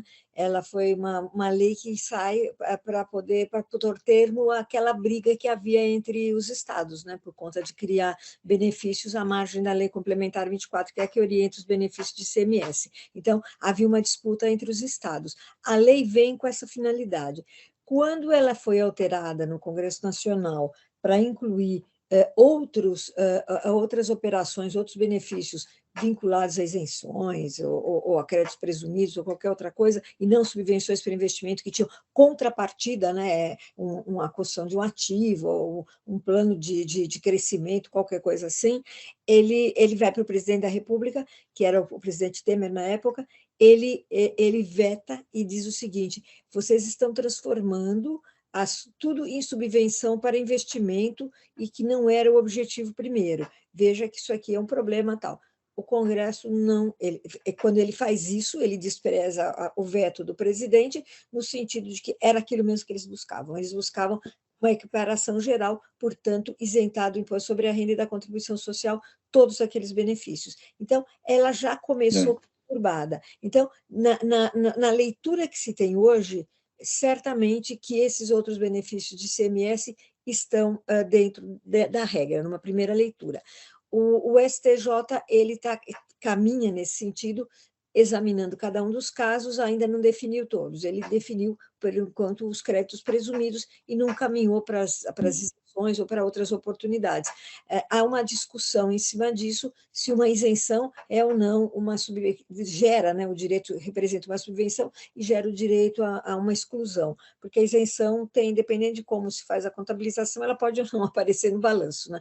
Então, há uma discussão, e é como você diz, isso está colocado para recurso repetitivo, vai ser julgado agora, vamos ver se vai atingir todas essas hipóteses de benefícios ou se vai ficar restrita ao que já temos até agora, que foi o crédito presumido. É isso, Fabiana, vamos lá. É isso. Esse tema, como o Sérgio mencionou, ele teve uma alteração relevante em 2017, né, com uma alteração que buscou estancar um debate sobre que tipo de incentivo está vinculado ou não ao empreendimento, que era um contencioso antigo que estava no CARF. Então, foi criada essa regra de incentivos em geral do ICMS não são tributáveis, porém, para não haver a tributação, o contribuinte precisa constituir a reserva de incentivo fiscal, ou seja, ele precisa, depois de apurado o lucro, pegar a porção desse lucro relativa ao incentivo e alocar nessa conta de reserva de lucro, mas é uma reserva especial, né? Reserva de incentivo fiscal. E deixar aquela reserva congelada, ele não pode distribuir para o acionista. Acontece que, paralelamente a essa alteração legislativa, o STJ se posicionou, acho que foi em 2019, se eu não me engano, no sentido de que qualquer incentivo do ICMS não pode ser tributado pelo imposto de renda e pela CSL. Quando eles julgaram o crédito presumido e decidiram que não é tributável, porque isso ofende a autonomia dos estados de decidirem suas políticas tributárias, isso ofende o federalismo, essa foi a fundamentação da decisão.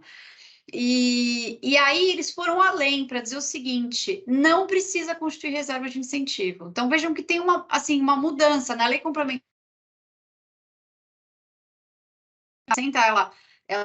Qualquer incentivo não é tributável desde que você faça reserva de incentivo fiscal. Aí vem o STJ e fala: olha, não importa essa reserva, não precisa fazer reserva, porque quando a União tributa o incentivo do Estado, ela interfere na autonomia do Estado de decidir suas políticas tributárias.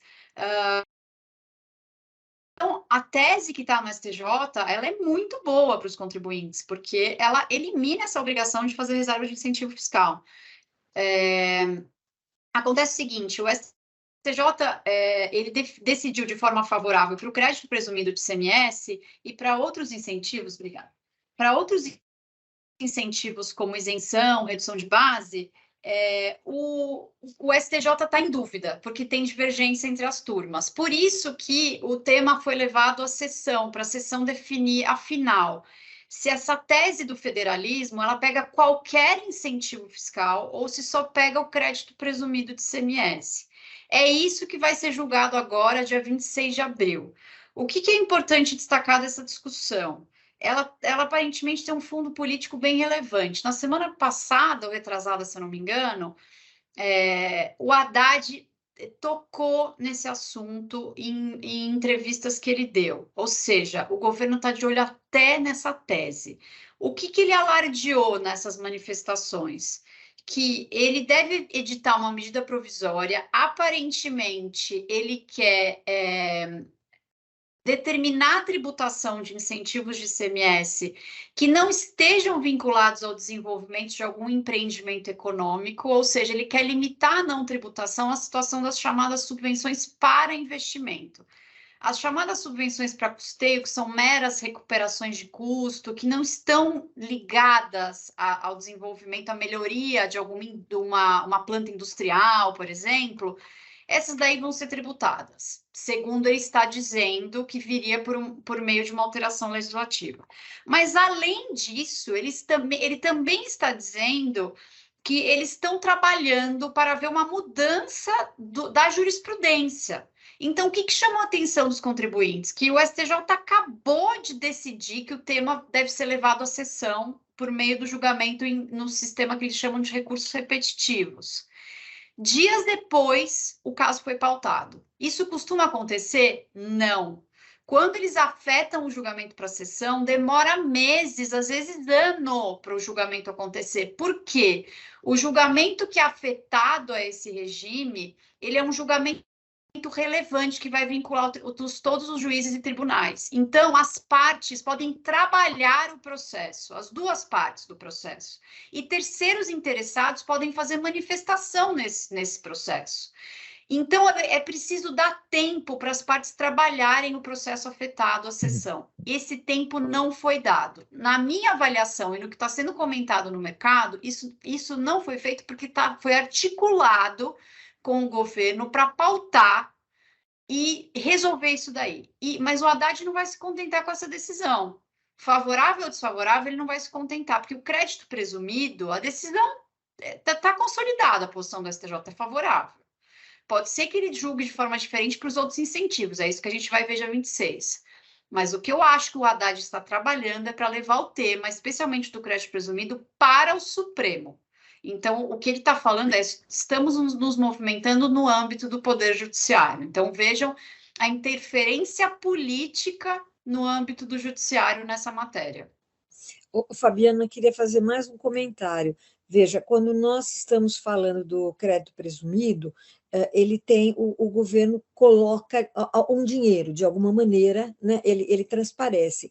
Na isenção, você deixa de pagar. Então, você não consegue enxergar o dinheiro público que entrou. Essa é uma discussão relevante. A contabilidade, economicamente, enxerga, mas o direito não enxerga, simplesmente não precisa desembolsar, não entrou dinheiro. Então, são visões econômicas e visões jurídicas, e isso também está sendo muito debatido, pode ser que vai influenciar lá no STJ. Mas observe, nesse comentário que a Fabiana fez do ministro Haddad, ele está, mais uma vez, não posso dizer ameaçando, mas ele está afirmando que ele pode editar uma medida provisória que vai anular a possibilidade de tomar qualquer subvenção referente a isenções ou qualquer outra coisa que não seja uma subvenção para investimento. Subvenção para custeio é objeto de tributação, como foi sempre no país.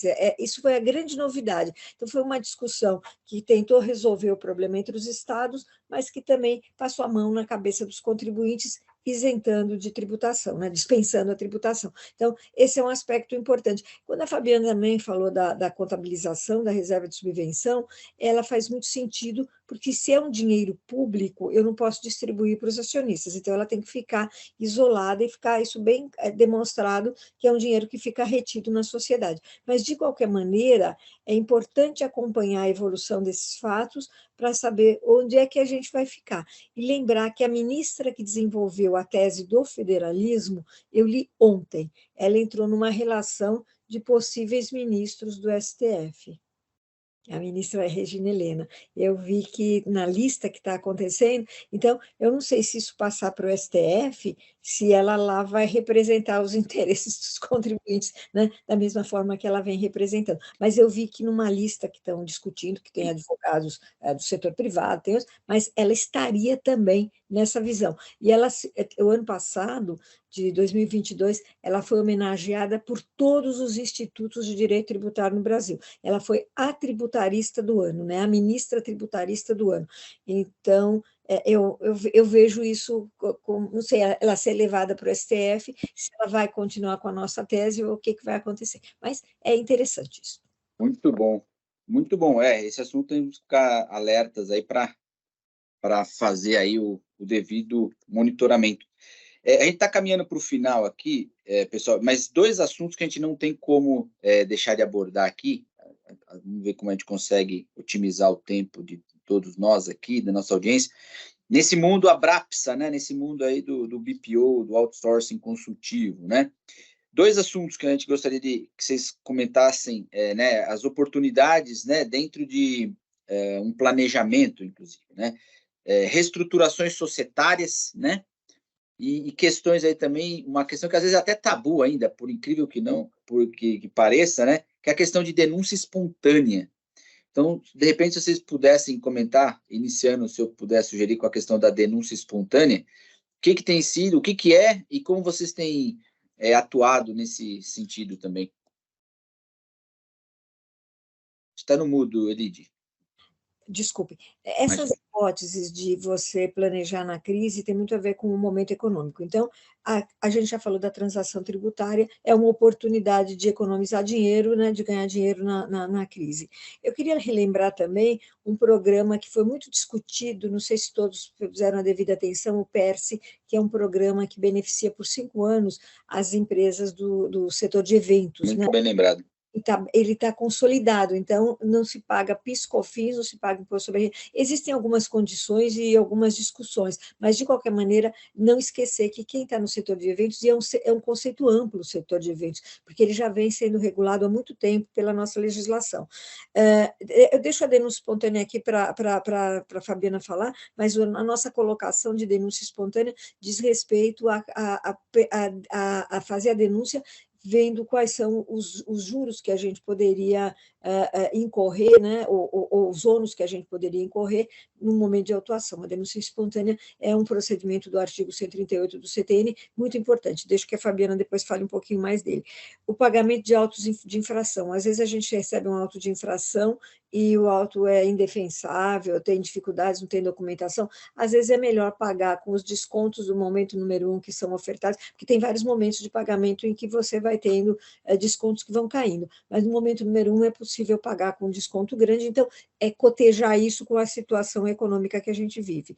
Reestruturações societárias, sim, Alessandro, são importantes, e a reestruturação societária é um conceito amplo que pode ser visto desde o contexto interno da sociedade. Isso vale a gente fazer um webinar específico, desde o contexto interno da sociedade, mudar o modelo de negócio, olhar se o produto está bem qualificado para tributação, muitas coisas. Na área de serviços, existem muitas possibilidades de mudar o modelo de negócios à vista da evolução da doutrina e da evolução até das decisões do STF. Então, vale a pena. Também é uma reestruturação societária você se associar com outra entidade, criar uma nova empresa, por cisões e corporações, seja lá o que for, mas também para otimizar o mercado. Também é uma reestruturação você buscar o mercado externo, vendo se você tem outras oportunidades lá. Então, parece que, para a gente, esses são elementos importantes para se colocar como objetivo de poupar dinheiro. Então, aqui nesse comentário que a gente faz, olhar como planejar na crise é onde eu posso economizar dinheiro. E eu acho que a gente tem muito mais do que isso. Fabiana? Deixa eu só, antes da Fabiana, se me permitir, Lili, essa questão da reestruturação societária, né, que é muito interessante mesmo. Isso, às vezes, isso é uma realidade do nosso segmento aqui, do mundo Abrapsa, vamos chamar assim, né? Onde você atende clientes ali. Então, no escritório aqui mesmo, a gente outro dia se deparou numa situação, você tem 2 empresas aqui no Brasil, que fazem investimento numa empresa do exterior. É uma estrutura de holdings familiares, investimento com lucros diferidos. Uma delas optou por não diferir o lucro lá atrás, elas têm saldo negativos de imposto de renda e contribuição a recuperar. A outra também, só que a outra tem um pedaço ainda de lucro a diferir, então vai gerar imposto, né? Vai gerar um débito tributário. Então, assim, aí a gente para pensar, né? Como, né, uma vai pagar, a outra vai ficar com o crédito parado. Ainda bem que agora a gente já sabe que depois de 360 dias pode entrar com mandado de segurança. Mas, assim, né, por que não fazer uma cisão parcial? Pensar, né? Pelo menos pensar aí com um aparato jurídico, né? Com uma consultoria devida, pensar um pouco diferente, né? Você tem todo sentido. Uma das coisas que mais incomoda o empresário que está num grupo é olhar que tem uma sociedade pagando imposto e a outra com prejuízo fiscal, por exemplo. Então, eu por exemplo, imagino, estou propondo na reforma tributária, e até estou falando uma associação que é um modelo importante. Na maior parte dos países do mundo existe o que se chama a declaração conjunta, né, das empresas do mesmo grupo econômico. Nós já tivemos no Brasil isso na década de 70, mas foi revogado. Então, você junta todas as sociedades e você paga imposto pelo conjunto, o que vale dizer que você pode compensar lucros e prejuízos e até mesmo evitar fazer planejamentos que podem depois ser autuados por conta de algum erro, algum equívoco. Mas tem muita coisa boa que dá para a gente fazer em termos de reestruturação societária. Não é verdade, Fabiana? Olhando todo esse conjunto, a operação, os saldos, os investimentos, tudo que a gente Muito tem. Bom. Vai ficar a dica que eu vou falar com a Soraya, depois do nosso marketing, para próximo webinar vai ser reestruturação societária. Fabiana, que grande cautela a gente tem na reestruturação que te ocorre nesse momento? Depende do tipo de reestruturação, ela está no foco da fiscalização, acho que no âmbito da Receita Federal. São 2 que me ocorrem, que são objetos de amplo debate, algumas até com manifestação da Receita Federal em soluções de consulta. Por exemplo, uma mencionada pelo Alessandro de cisão para transferência de crédito. Então, eu tenho uma empresa que tem créditos acumulados, por exemplo, de PiscoFins, e não tem débito suficiente para escoar esses créditos. Aí eu jogo esse crédito para uma pessoa jurídica que tem débitos expressivos de PIS e COFINS. Com isso, eu crio uma eficiência tributária. No princípio, eu posso, mas eu preciso tomar cuidado. Segundo a Receita Federal, se na cisão eu levo só o crédito, eu não levo o negócio que gerou o crédito, essa cisão é uma simulação.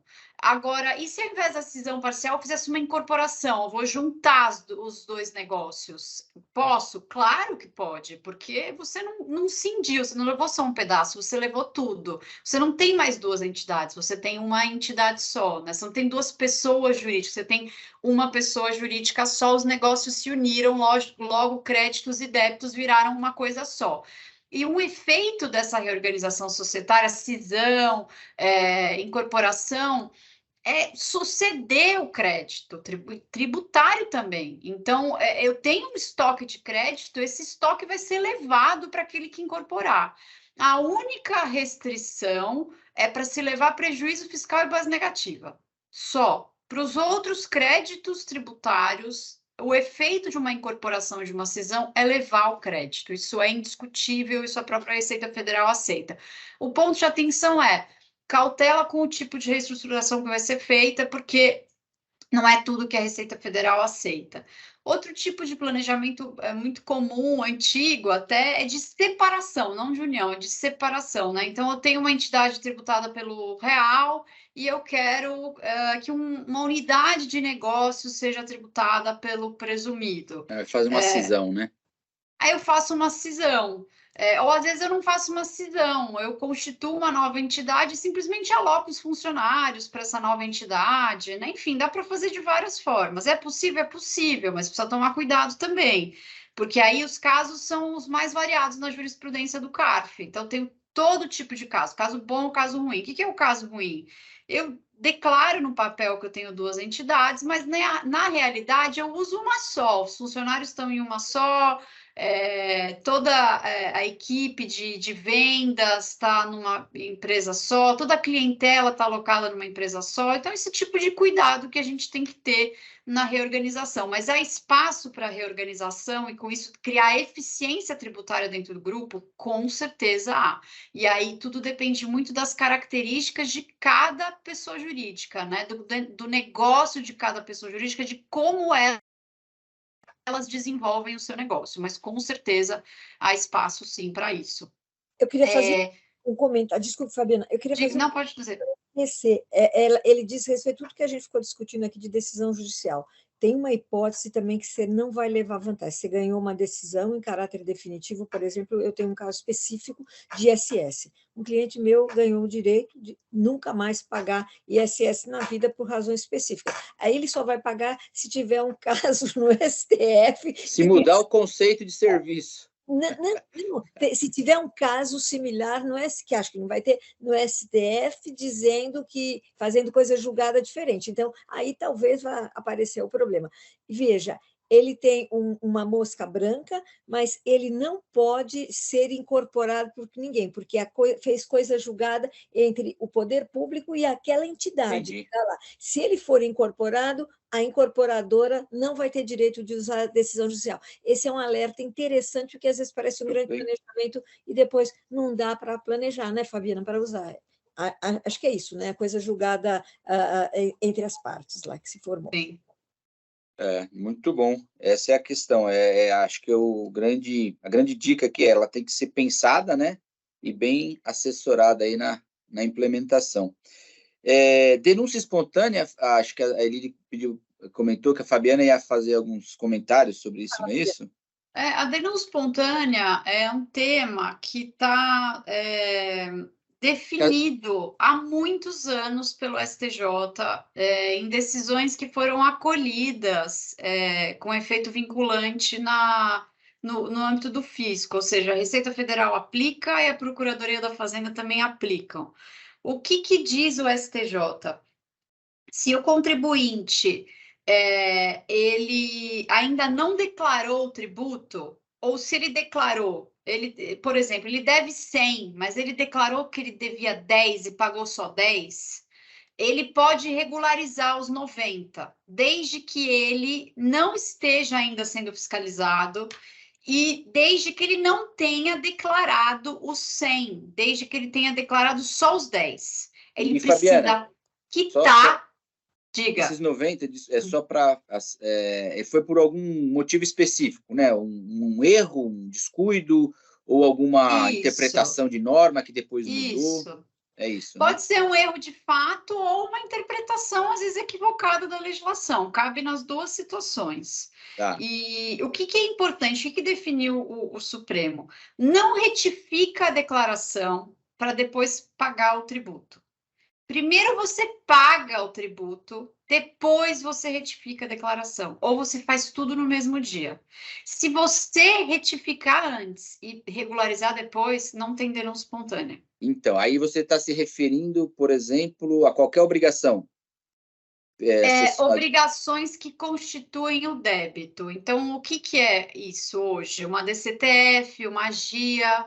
A rigor, uma ECF, que é a antiga DIPJ, né? Essas não constituem a dívida. Mas o que eu acho, por cautela, eu não retificaria nada. Primeiro quita, depois retifica DCTF e ECF. Tá? É melhor a retificação vir depois ou na mesma data. Tem decisão nos dois sentidos. Se for na mesma data, tudo bem.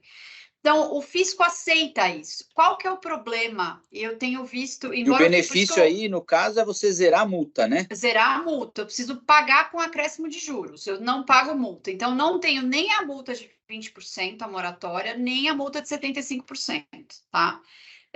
O que acontece na prática? Eu vou falar no âmbito federal, tá? No estadual acaba sendo um mundo à parte. Porque o estadual ele não gosta de seguir jurisprudência. O federal, eles aceitam a denúncia espontânea, né, nesses termos do STJ. Só que o sistema da Receita Federal, ele não está pronto para reconhecer a denúncia espontânea. Então, o que eu tenho visto com muitos clientes, recentemente, inclusive, é que eles fizeram a denúncia espontânea de forma regular e o sistema da Receita acusou um pagamento a menor, tá? E aí, o que tem que fazer?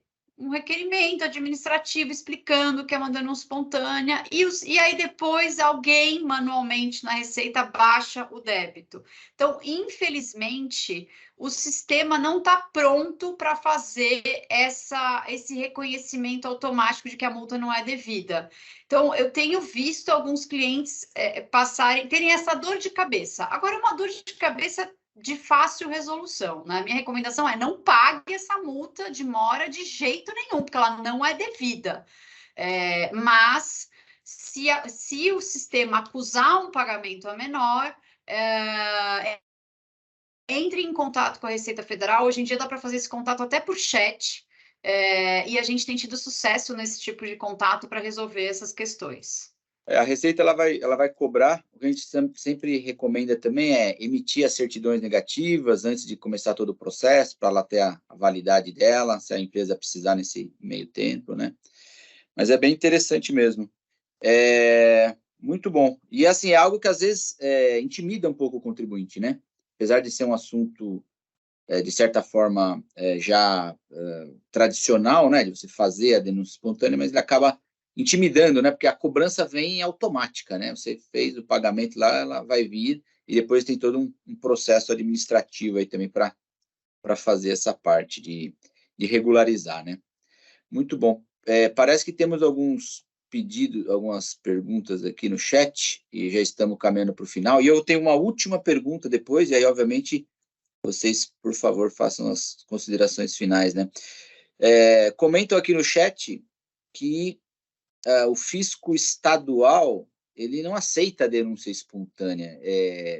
Como assim, né? Se nós estamos falando de um mesmo Código Tributário Nacional, e eu já tinha ouvido também, em algum momento, esse comentário de que o fisco estadual não reconhece uma denúncia espontânea. Então, como fazer se o fisco estadual não reconhece? É gerar litígio? Às vezes é gerar litígio, mas não necessariamente um litígio judicial, porque pode ser que por um requerimento administrativo isso seja resolvido, se não no âmbito da Cefaz, no âmbito da Procuradoria. Então, eu acho que o fisco hoje está mais aberto a esse tipo de diálogo, porque uma vez que você judicializa o tema, o fisco vai perder, já que a jurisprudência está consolidada, e quando ele perde com...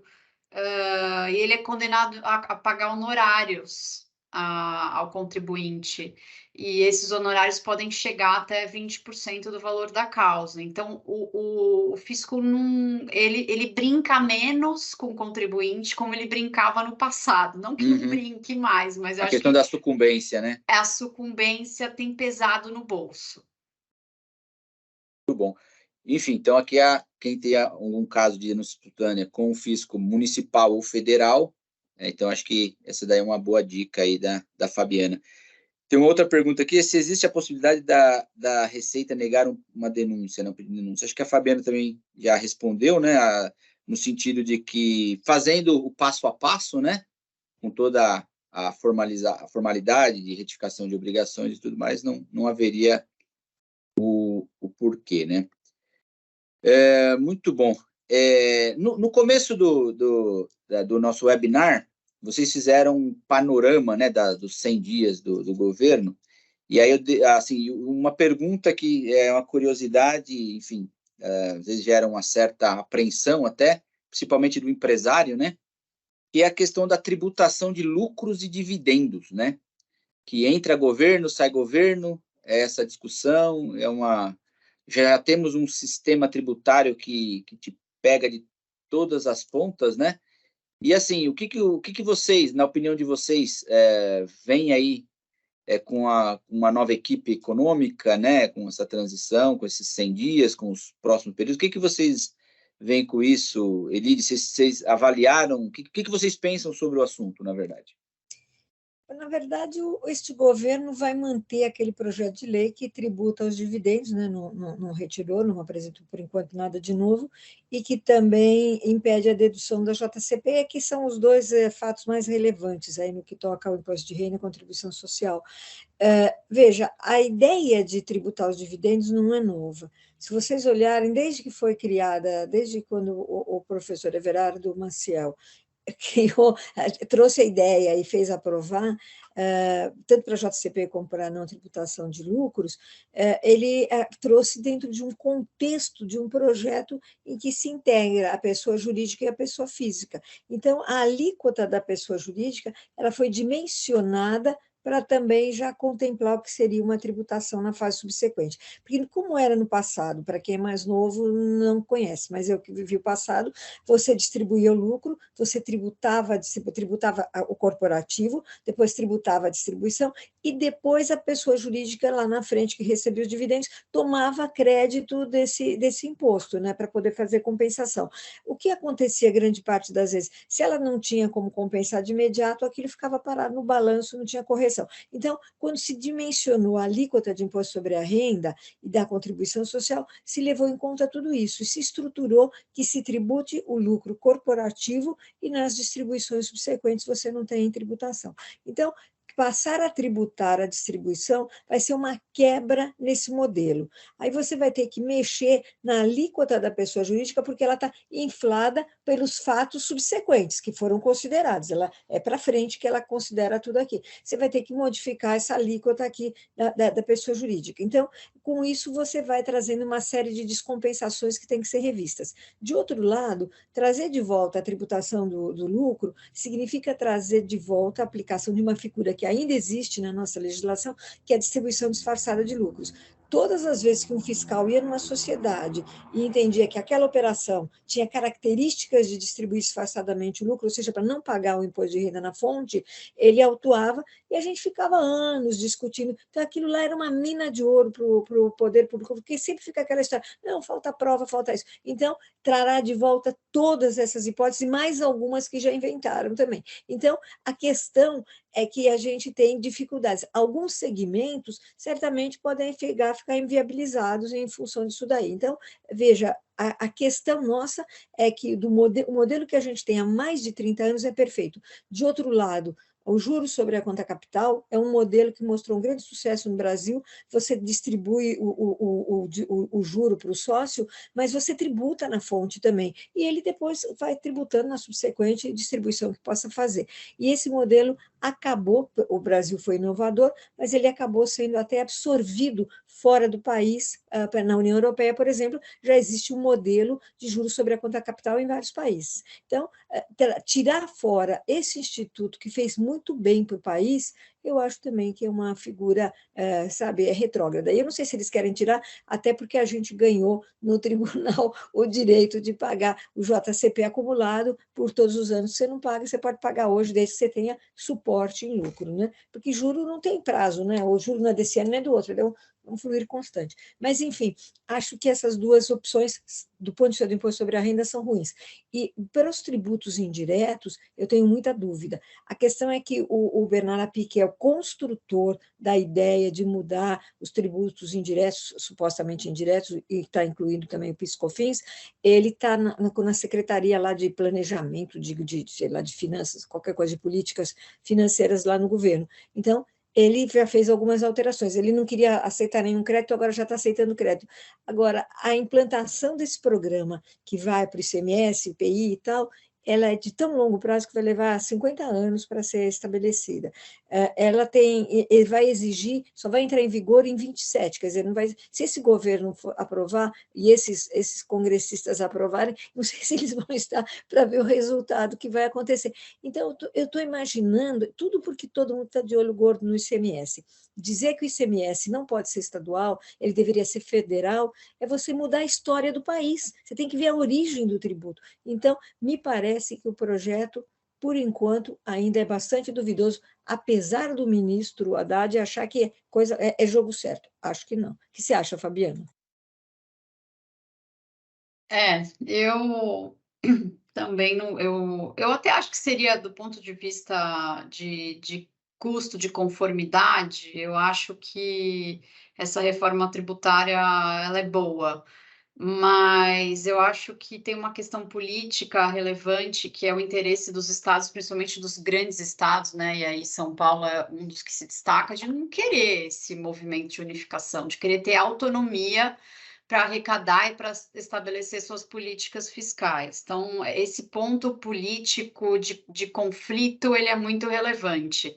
E tem um ponto que pode ser ruim para o serviço em especial, é que nesse projeto do Bernard Api, na verdade são duas grandes PECs, né, projetos de emenda constitucional, que estão, uma na Câmara, a outra no Senado. As duas são no sentido de que a gente precisa ter um tributo nacional e de alíquota única, porque essa ideia de reduzir a complexidade é também de reduzir a quantidade de alíquota e a quantidade de benefício fiscal setorial. Então, eu vou ter um sistema mais simples. Embora na teoria o discurso seja bonito, na prática isso não funciona, porque vai acarretar um encarecimento considerável de alguns setores e o de serviços é um dos mais afetados. Então, também tem uma questão aí que eu posso chamar de política, que é o lobby que essas empresas de serviço ou outros segmentos que vão ser duramente afetados, que estão fazendo contra essa reforma, né? Então, novamente, eu acho que ela, na teoria, é muito bonita, muito boa, faz sentido, porque a gente tem uma complexidade absurda do nosso sistema tributário estadual e municipal, enormidade de leis, de obrigações acessórias diferentes, é muito difícil de trabalhar no Brasil, para quem tem empresa espalhada pelo Brasil, é muito difícil de trabalhar. Mas fazer essa coisa tão simples como está sendo sustentado, acho que não para de pé, porque os estados mais fortes não vão ter interesse, porque vai ter um encarecimento muito grande, inviabilizando alguns negócios. Essa é a realidade. E, Fabiana, só para completar, do ponto de vista fiscal, né, nacional, na construção da Constituição, o ISS vai atender às necessidades dos municípios, o ICMS é a maior parte das necessidades dos estados. E os municípios também dão uma mordida no ICMS, a verdade é essa. Então, eu não sei como eles vão se sustentar daqui para frente, porque eles vão esperar os repasses, e isso durma com um barulho desse. Como é que vão esperar o repasse de recursos para cá? É complicado.